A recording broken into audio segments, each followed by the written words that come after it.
Welcome back to Twisted and Mysterious. This is part 2 of the podcast. Enjoy. And he was actually the son of one of the original detectives from the case. And so he wanted to solve this, like, for his dad, if nothing else. He was like, I want to do something, like, finish this for my dad. I guess, his wife got a ancestry kit or something for Christmas.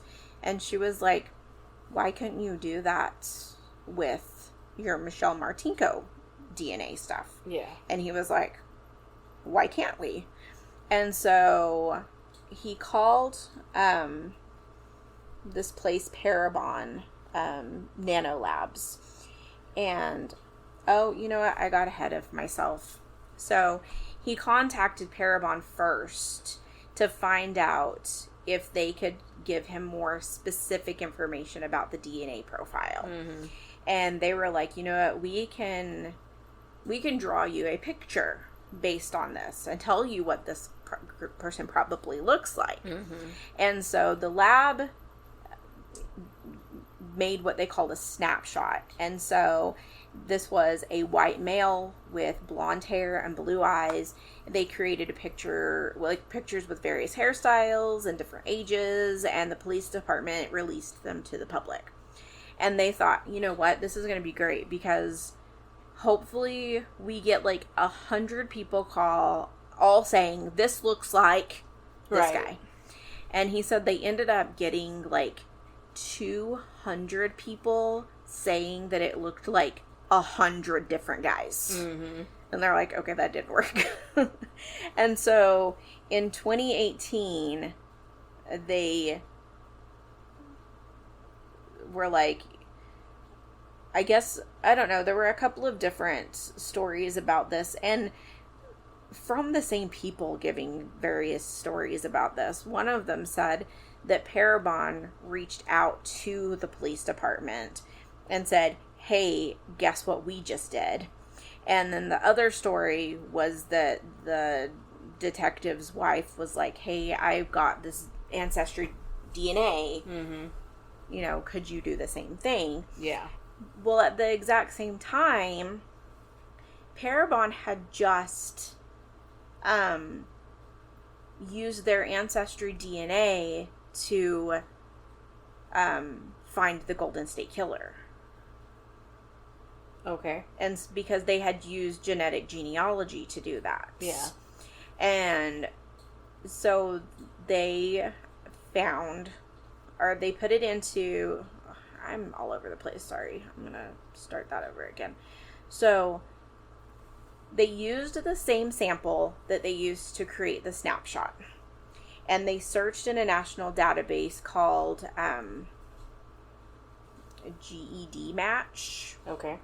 And they found a woman in Washington State named Brandy Jennings who was a familial match. It was like a second cousin once removed or something. Mm-hmm.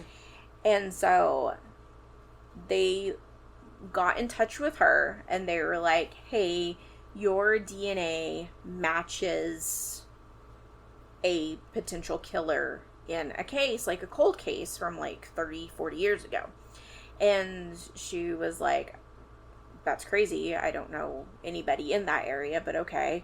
And so they worked with her to start building her family tree.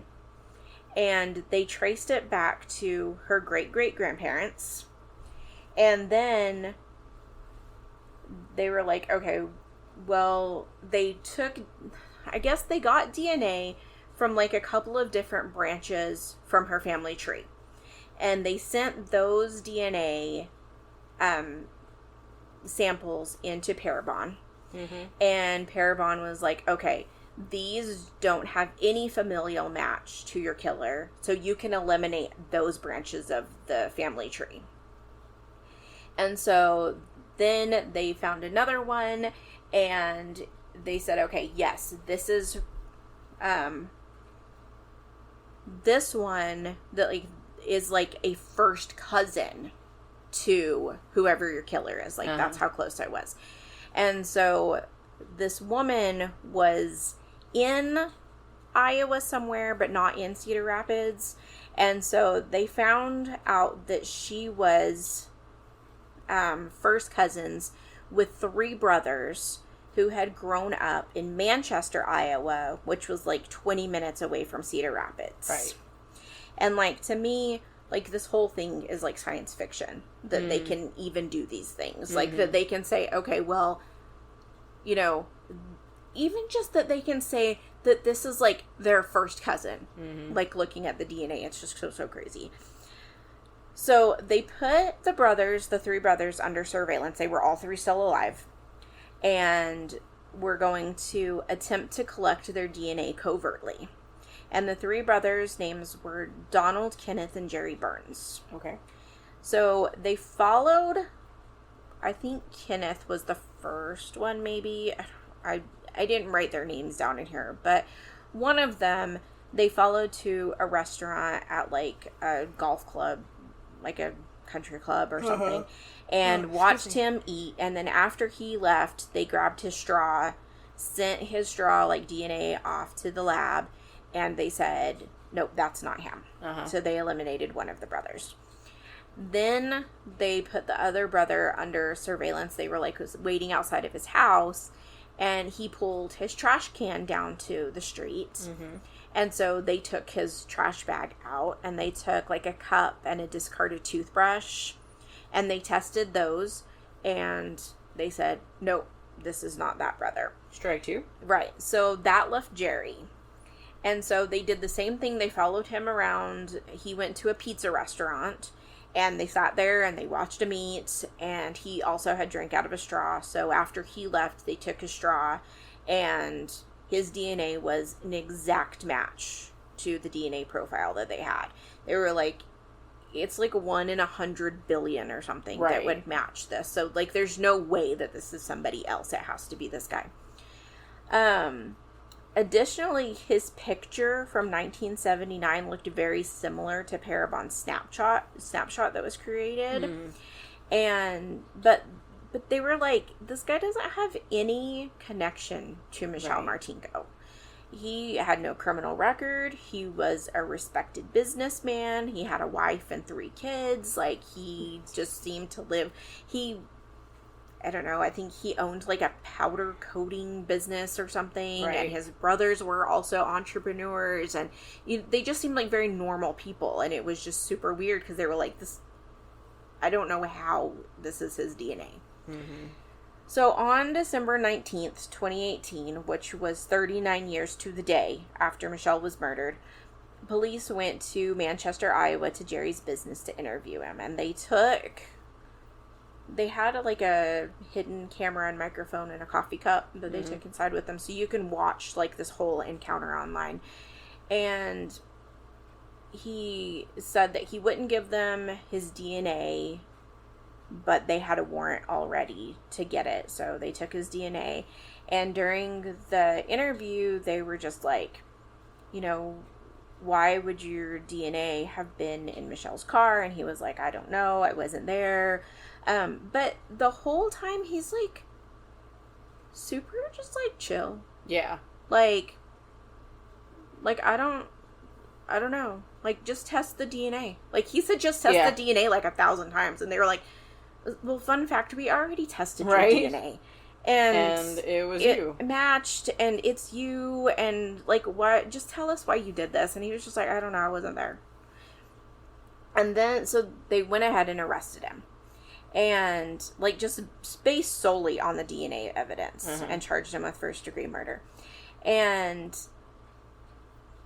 during the interview, Jerry did admit to having visited the Westdale Mall with his family, but he couldn't recall being there that day.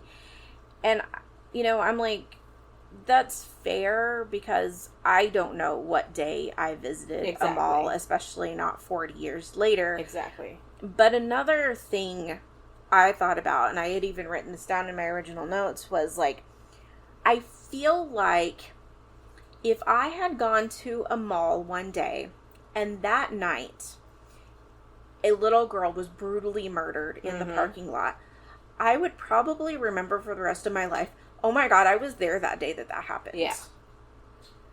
And so for me, I was kind of like, if you were there, you'd probably remember that you were at the mall that day. Mm-hmm. Like, everybody who went to that mall probably remembers that they had gone to the mall that day. Yeah. When... It's a hard thing to forget. No kidding. When he was in the police car, the detectives asked him if it's possible that he blocked out the memory, and Jerry says, I'm sure something like that would be possible to block out. You block things out of your memories. Mm-hmm. Like, conveniently, I guess. I guess so. During pretrial hearings, it came out that investigators had searched Burns' laptop in 2018, and he had and they had found that he had regularly visited sites depicting blonde women being raped, stabbed, and strangled. Groovy. And his search history was like blonde woman strangled and all of these like disgusting all these things. creepy, horrible things.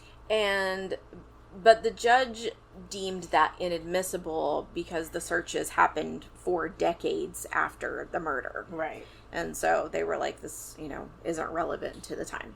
But, I mean, clearly he's got an interest in... Exactly. During the trial, prosecution brought in a former cellmate of Jerry's named Michael Allison, and he said that he asked Jerry if he had killed Michelle, and that Jerry had responded that they couldn't talk about it. He also said that while they were playing a game, Allison kept winning, and Jerry told him that if he kept beating him, he was going to, quote, take him to the mall. All right. Which, even if he didn't do that, it was distasteful. Tacky. He also autographed a newspaper of him, like a picture of himself in court or something about all of this. Yeah. Which was weird. He seems like a stand-up guy. He also, I guess, told this guy that no matter how the trial turned out, he feels like he won because he got to spend 40 years, like, with his family. Yeah. So, defense only called one witness, a self-described forensic DNA consultant, which, me too. Yeah. Who said that the police mishandled the DNA evidence because they had put her dress and her tights and her panties all in the same bag. Mm-hmm. And that Burns' DNA also could have been in Michelle's car and on her dress by secondary transfer. Like when you brush up against somebody or you touch something that somebody else touched. Yeah. And I'm like, but probably not. But doubt it. And how would her dress and her pantyhose and her panties all being in the same bag matter? Like, that doesn't change the DNA. Right. Like, nothing changes your DNA. So, even Donald Burns, which was one of Jerry's brothers, is, like, convinced that his brother could not have committed this murder. And tried to say that Jerry had worked in a Buick dealership, and that was probably how his DNA had ended up on her gear shift. Oh, because okay. if that car had ever gone through the dealership where he worked, he probably would have touched it. Oh, okay. The car was 7 years old. Uh-huh. And how would that explain his DNA being on her dress? So that doesn't make any sense. Not really. During closing arguments, Burns' defense attorney gave this quote. This is a man named Leon Spies. The state's scenario here is that Jerry Burns, a married man with 2 young children at home, drives to Cedar Rapids, Iowa in the night, leaving his wife and children behind, armed with a knife, armed with rubber gloves, goes to Westdale Mall on the chance that he's going to encounter Michelle Martinko, decides to kill her, and then leaves and drives back home, splattered with blood, presumably with a knife wound in his hand. That's the scenario the government wants you to believe. And it's just like, well, thank you for telling us exactly what happened. Right. He also had, I guess, a bunch of scars on his hands that people were like, well, that's probably from when she was fighting him. Exactly. So I don't personally believe that story is far-fetched. Mm-hmm. He could have seen her before and chosen to kill her, or he could have seen her in the parking lot and decided to attack her based on his web search type. Mm-hmm. There are so many convicted murderers out there who are living double lives. Right. Like BTK. Mm-hmm. Like, you know, his family was not suspicious of his crimes, and he went decades Right. murdering people. John Wayne Gacy was a politician and a local businessman. Mm-hmm. He was like the pillar of the community. So none of that is far-fetched. No. But it's all they had. So on February 24th, 2020, after only 3 hours of deliberation, Jerry Burns was found guilty for the first-degree murder of Michelle Martinko. He was sentenced to life in prison without the possibility of parole. He appeared in September of 2020. Oh, he appealed in... Wow, I wrote that really weird and autocorrect did not fix it. Mm-hmm. It says he appealed. He appealed. He appealed in September of 2020, but in March 23, the Supreme Court denied the appeal and upheld his original conviction. I did see another story from CBS from 2023, I think, Mm-hmm. where part of his appeal was on the grounds that the police didn't have any business taking his straw. Okay. Because he should have, we literally just talked about this the other day, like a reasonable right to privacy or something. And they were just like, but it was trash. Yeah. Like, you left it. You discarded, discarded it. It's no longer yours. And they were like, how would that be any different than us taking a glass for fingerprints? And, and fingerprints. And he was like, well, DNA can't be seen. So, like, you had to, like, do this testing to find it. And they were like, fingerprints can't be seen either. And we still dust for fingerprints. And so that was a stupid thing to try to appeal on. And so, obviously, that didn't work. On the 48 Hours episode, they asked the detectives if they believed if there were more crimes out there committed by Jerry Burns, and they said probably, but they didn't have any evidence of them, because it would be weird for him to just randomly commit this one, like, really violent murder and then never commit another one. And during the interview, Jerry had made a weird offhand comment, like, I had just seen something about Jody Husentrut recently, and Jody Husentrut was a blonde news anchor who was abducted near her car in a parking lot in Mason City, Iowa in 1995 and has never been found. And that's about 2 hours from where Burns lived. Yeah. There is no evidence that ties him to that case, but it was weird that he, like, just randomly brought it up. And it's also weird because just the other day, I saw an ad for a documentary about her disappearance. Yeah.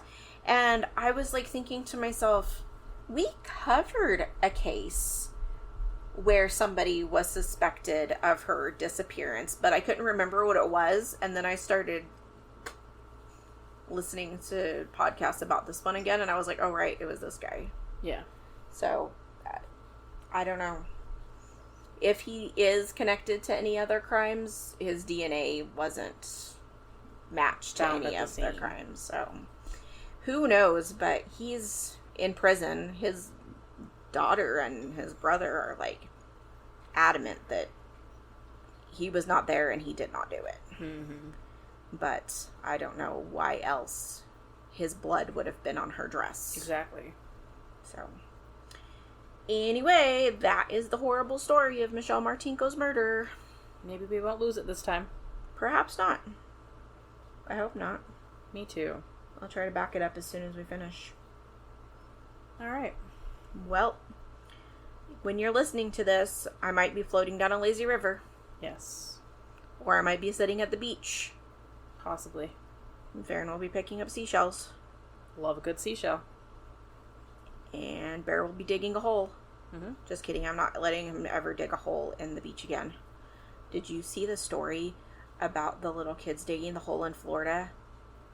And it ended up, like, opening up wider and, like, swallowing them.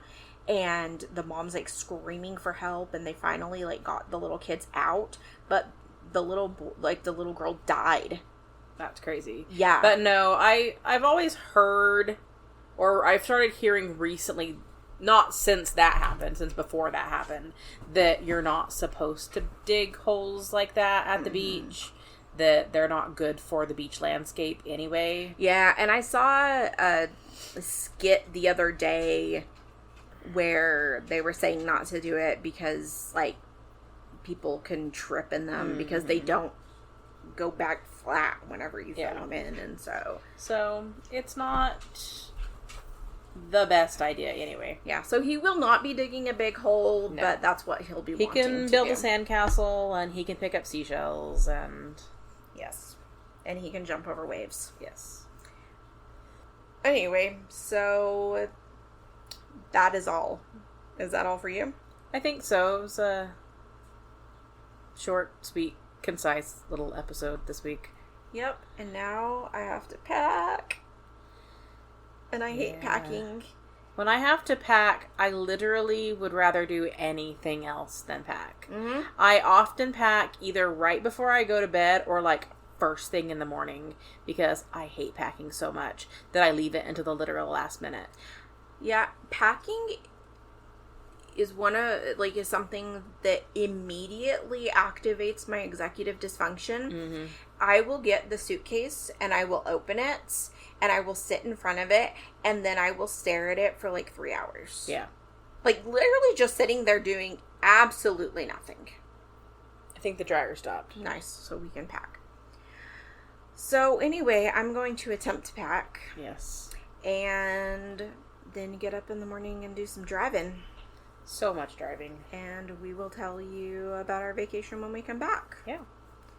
And so we will see you next week. Remember that we are on social media at Twisted and Mysterious, or you can email us at twistedandmysteriousPodcast@gmail.com. I feel like, was there anything else? We don't say anything else, right? Not really. You could rate and review. Can rate and review. You can always download our podcast. We appreciate that when you do it. Share our podcast with all of your friends and family. And I think that, like, for sure, like, Apple's really big on the rating and reviewing. So if you're listening on Apple Podcasts, please do that. But you can on Spotify too, but I can't remember if you can only do it if you're on your computer, if you can only do it when you're on mobile. I don't remember which one it is, but there's one of those options. So yeah, if you have the option, please do that. But we would appreciate that, and we would appreciate hearing from you guys, especially if you have any stories or story ideas. And I think that's really it. So, as always, remember that people are gross and don't get murdered.